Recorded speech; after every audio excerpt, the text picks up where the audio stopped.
नमस्कार, जय हिंद दोस्तों। मैं विकास तंवर एक बार फिर से आप सभी का स्वागत करता हूं एग्जाम टॉक्स में। और आज के सेशन में हम बात करने वाले हैं ट्रंप के बारे में। रिसेंटली ट्रंप जो कि अमेरिका के 47वें राष्ट्रपति हैं, उन्होंने गजा को लेकर एक स्टेटमेंट दी। उन्होंने कहा कि गजा को खाली कर देना चाहिए। आखिरकार कारण क्या है, ऐसी बात क्यों कही ट्रंप ने, और साथ में हम ये भी जानेंगे कि क्या गजा अब इजराइल के हाथों जाने वाला है या कुछ और कारण है जिसके चलते हुए ट्रंप ने यह बात कही। और साथ में आपकी इजिप्ट, कतर और बाकी अरब देशों से भी कुछ अपील जो है वो करी गई है ट्रंप के द्वारा।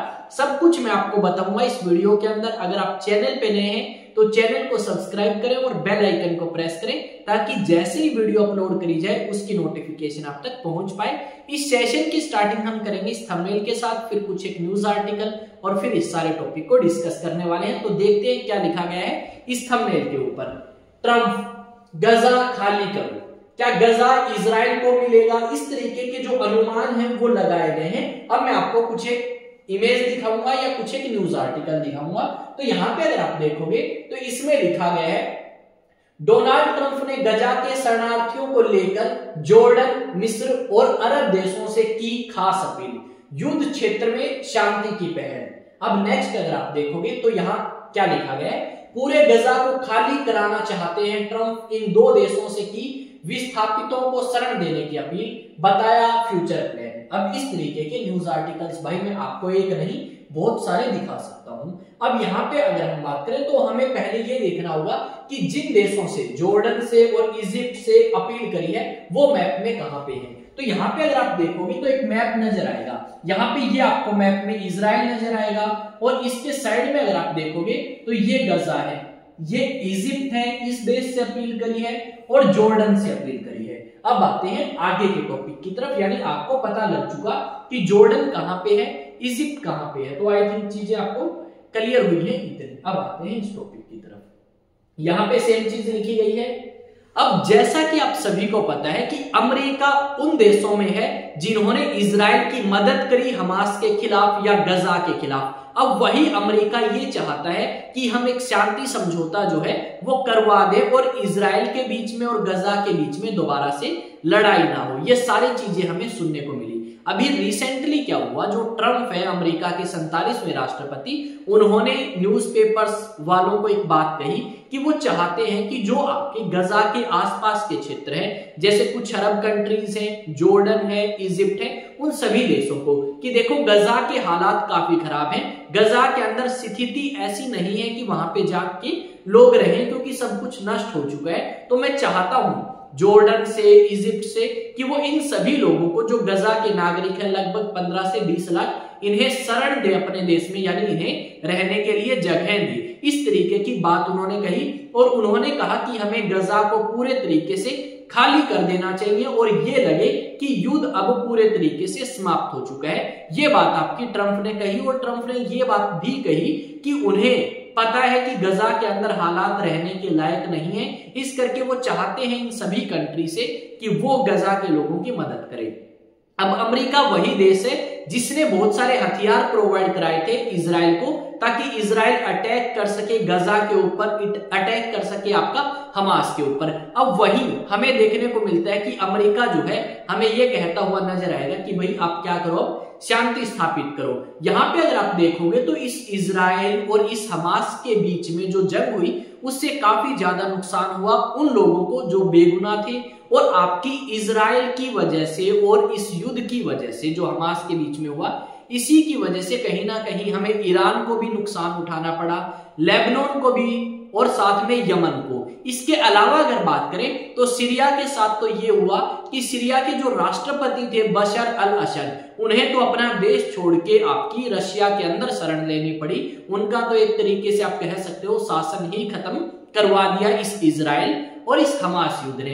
यहाँ पे अगर आप देखोगे तो यहाँ पे हालात जो हैं काफी ज्यादा खराब हैं और आप रियलिटी में यहाँ पे नहीं रह सकते हो। यहाँ पे ज्यादातर जो बिल्डिंग्स थी, ज्यादातर जो फैसिलिटीज थी, चाहे वो स्कूल्स हो, हॉस्पिटल्स हो, सड़कें हो, वो सारी की सारी नष्ट हो चुकी हैं क्योंकि इतनी ज्यादा बमबारी करी गई है। और अनुमान लगाया गया है कि लगभग आपके 20 लाख के आसपास लोग ऐसे हैं जो इस जगह से दूसरी जगह चले गए हैं अपनी जान बचाने के लिए। साथ में यह बताया गया है कि 45,000 के आसपास आपके लोग मारे गए हैं गजा के अंदर इस इजराइल और हमास युद्ध के अंदर, जबकि इजराइल के काफी कम लोग, लगभग आसपास बताया जाता है 1500 के ये नंबर कितने लोग आपके इजराइल में, जबकि 45,000 लोग जो हैं वो गजा के अंदर मारे गए हैं। ये एक रफ आइडिया या रफ आंकड़े जो हैं वो सामने आए हैं, नंबर इससे काफी ज्यादा भी हो सकते हैं, ऐसा नहीं है कि 45,000 ही होंगे। ये बस न्यूज़पेपर्स के अंदर या अलग अलग जगह जो इन्वेस्टिगेशन हुई हैं उनमें क्लेम किया गया है रिपोर्ट्स में। ये सारी चीजें हमें सुनने को मिली। यहाँ पे देखो आपके ट्रम्प जो हैं, ट्रम्प अब चाहते हैं कि वो आए और आपकी शांति स्थापित कराएं। अभी रिसेंटली उन्होंने रशिया और यूक्रेन युद्ध को लेके भी स्टेटमेंट दी कि वो जल्द ही रशिया और यूक्रेन युद्ध को भी रुकवा देंगे, और रशिया को बात माननी पड़ेगी ट्रम्प की कि जो ट्रम्प कहेंगे वो अगर नहीं मानता है रशिया का राष्ट्रपति पुतिन, तो काफी ज्यादा नुकसान जो है वो हो सकता है रशिया को। इस तरीके की बात भी ट्रम्प के द्वारा कही गई है और उन्हें उम्मीद है कि पुतिन उनकी बात मानेंगे और रशिया और यूक्रेन युद्ध आने वाले कुछ दिनों में रुक सकता है। इस तरीके की संभावनाएं जो हैं वो लगाई जा रही हैं। अब यहाँ पे क्वेश्चन हमारे सामने ये आता है कि जो ट्रम्प ने बात कही है कि गजा को खाली करो, तो गजा को खाली करना कहीं ना कहीं हमें ये दिखाता है कि आने वाले समय में जब गजा पूरे तरीके से खाली हो जाएगा और ये लोग माइग्रेट करके दूसरी कंट्रीज के अंदर जाएंगे, तो शायद इजराइल जो है इस गजा के ऊपर भी अपना अधिकार जो है वो जमा सकता है। और जब लोग वापिस आएंगे सारी चीजें बनने के बाद, चीजें सही होने के बाद, तो शायद इजराइल इन्हें एंट्री भी ना दे। वो लोग जो पहले गजा के अंदर रहते थे उन्हीं लोगों को अब गजा के अंदर ना आने दिया जाए। तो ऐसी भी संभावनाएं जो हैं वो लगाई जा सकती हैं या लगाई गई हैं। आई थिंक जो टॉपिक मैं आपको समझाना चाहता था कि ये बात आपकी ट्रम्प ने कही और शायद इस तरीके के संकेत जो हैं वो हो सकते हैं ट्रम्प के कहने के।